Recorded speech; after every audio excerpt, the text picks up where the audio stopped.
dad badan oo la sixray, dad badan oo la xasday, dad badan oo wax loo maleegay oo balaayo waxdan ku shaqaysto oo maleegeen eelkii isku diray ninkii xaaskiisa isku diray awlaadii kulli qoys inay dumiyaan rabeen markay u istaageen akhriska suuratul baqara waa la tusiyay xataa ayagoo cararayo oo tegaya waa arkeen dhaya bes anagana la soo diray mar haddaad u istaagteen suuratul baqara akhriskeeda waa haajirnay waa taagnay Salman Production waa tolkaaga ay ku tolno muuqaalka la garayso subscribe saaro channelka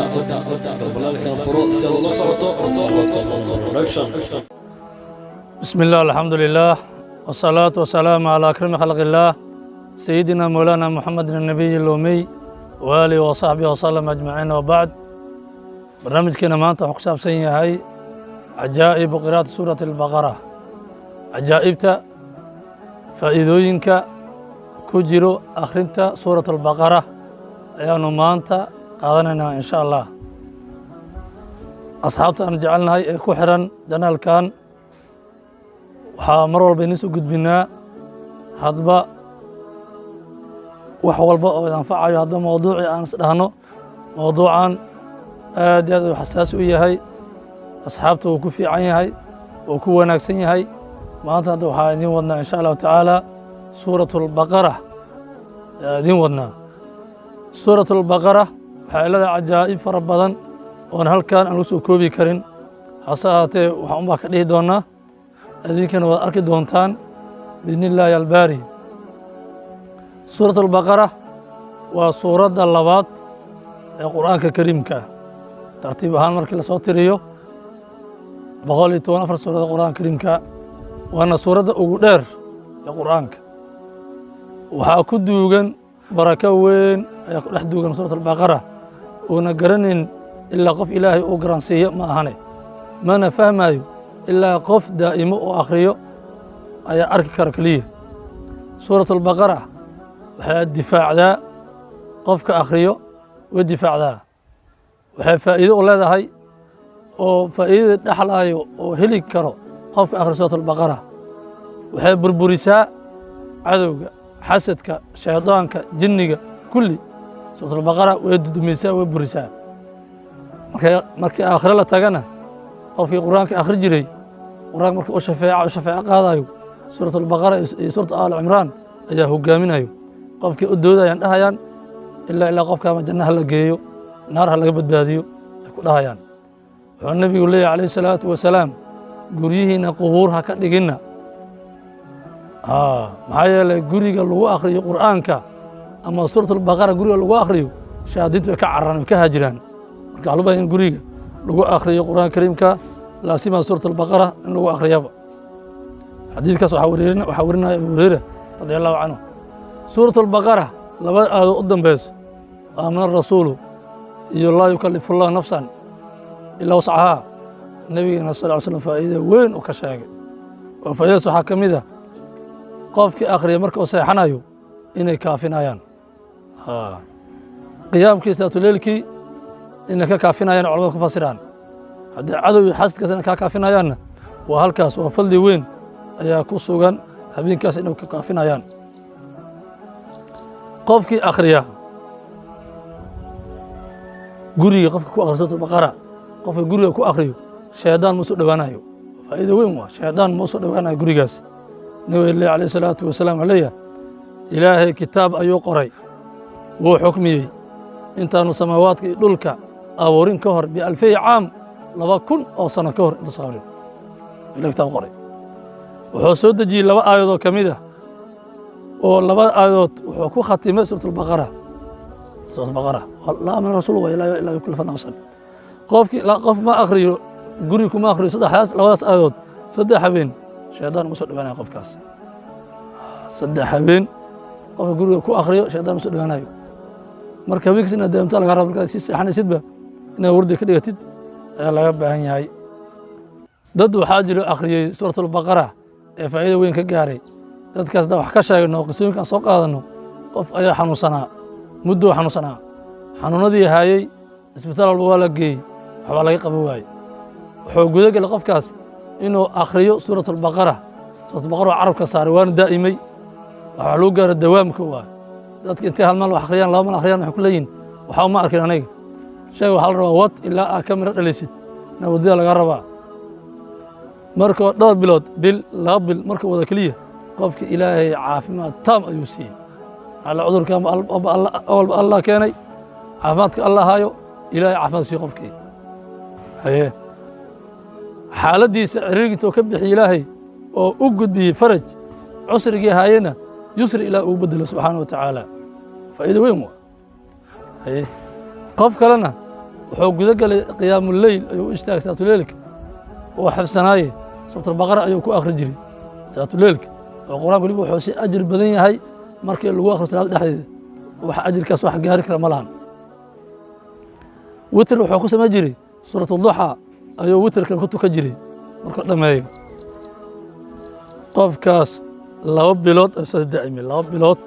ayuu daa'imay inuu suuratul leylka ku tukado suuratul baqara witrkana uu ku soo gabagabeeyo suuratul duha ilaahay wuxuu u furay jamiic abwaab rizq dhammaan albaabada rizqiga waa u furay ilaahay كل عافماتك بدنك قلبي أهان نفسد أهان رزاق دينا من كل فج عميق سكتمت سورة البقرة رزقي بركة ويا شاء عمرنا بركة ويا شاء ابن القيم وحو كلية هاي عينت يحسدك يقفك لحسد جرك كسوان حضو آخر سورة البقرة كزولسان كل عليم maxaa yeelay qof isha marka gasho ishii sidii wax xirana oo kale kubad oo kale inta noqoto qof jirkiisa ku jirtaa markaas dhibaysa marka adiga dhibaa xaska dhibaa sixirka dhibayo luma furfuro yiri ilaa iyo tikraar kul cilin suuratul baqara iyo macootinka ma ahani qul bil falaq qul bil nas qofka akhri ku celiyo ya ishii iyo xasadkii waa laga furaya kul cilinta suuratul baqara oo qofka akhriskeeda uu ku celiyo oo aad u akhriyo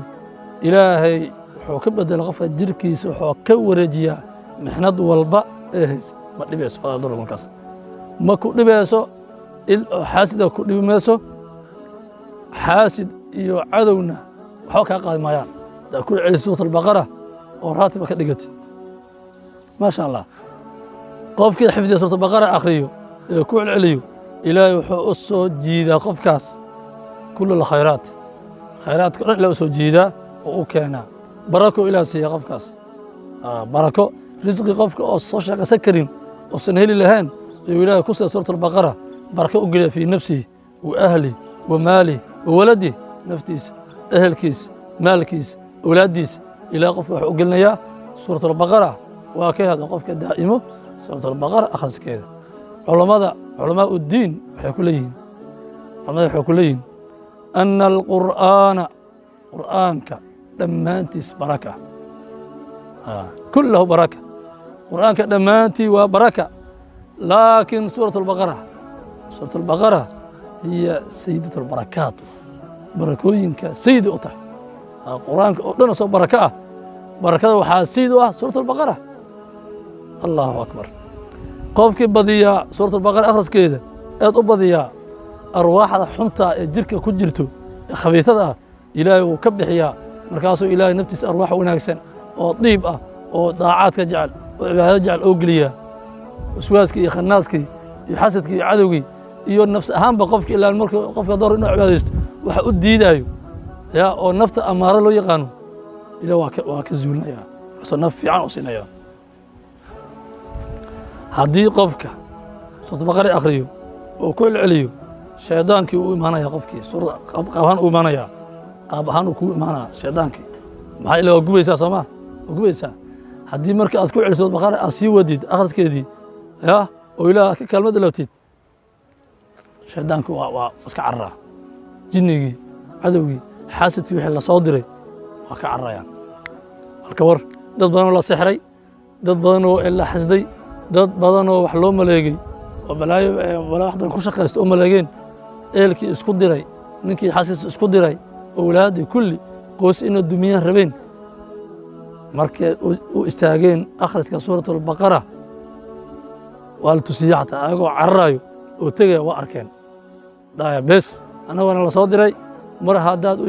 واستاجين سورة البقرة أخذ كده وهاجرني واتقني nabiga ku sheegay alayhi salaatu wasalaam guriga lagu akhriyo suurat albaqara shaydaanka waa ka cararaa aan saaxiibana maalin ii sheekeeyey wuxuu yidhi waa shaqo jirooy markaa shaqo jirnay corona yimid corona ayaa dhacay waa sanadkii hore waa sanadkii hore dowladdii waxaa xirtay uu yidhi dhammaan meel laga shaqaynayo iyo kulli iyo waxbarashadii waa la fasaxo yidhi waxay noqotay yidhi yarka wuxuu joogaa qurbaho joogaa waxay noqotay yidhi in guriga aan ku soo aruurna marka in qof kasta keedkiisa u cuno ayaa loo baahday keedkii ilaa waxa lagu dari maaha waxba la keeni maayo waxaan bilaabo yidhi akhriska suurat albaqara qur-aanka lagu akhrinayo yidhi hase aatee suurat albaqara si gooni u akhri jiro yidhi markaa akhriyo qur-aan kale suurat albaqara waa akhrinayay wuxuu iigu dhaartay intii guriga aan joogno yidhi lacag akoonka iigu jirto ma cunno yidhi ka war lacag akoonka ta ka soo bixiyey oo u baahday ma cunin suurat albaqara baraka ilaah geliyey arsaaqa ilaah siiyey ilaah qofku wax siinaayo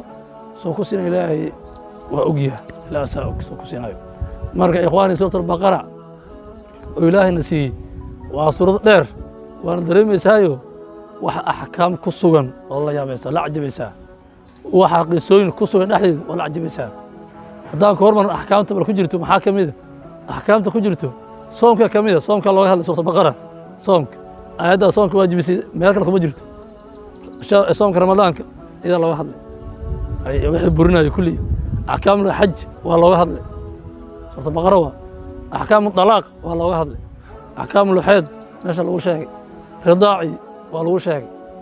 axkaamta ka buuxda waa la yaabaysaa badii iyo kulli iyo meesha ka buuxdaa iyo baaci iyo deentii axkaamu deyn maasha allah baaraka allah fiik meesha ku jirtaa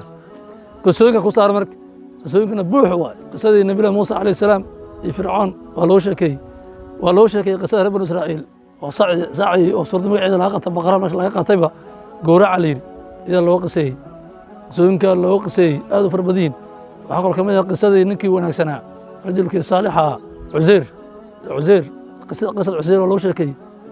qisada nebi ibraahim calayhi salaam meesha loo qiseeyey waa loo sheekeeyey qisadii waa loo qiseeyey reer banu israa'iil oo dagaalkii iyo nabilah daawuud calayhi salaam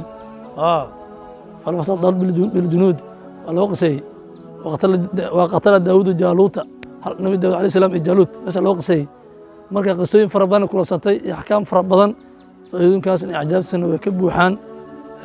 ballanteena oo istaagidda suurat albaqara in sha allahu tacaala dadka oo cadowga haysto xaasidiinta maakiriinta xaaqidiinta kulli in sha allahu tacaala shayaadiinta iyo jinnigii hubka aan isaga difaacayno waa suurat albaqara arsaaqna ilaahay oo ku barakeena ilaah waasac nooga dhigaya halkaas ciwaankeenii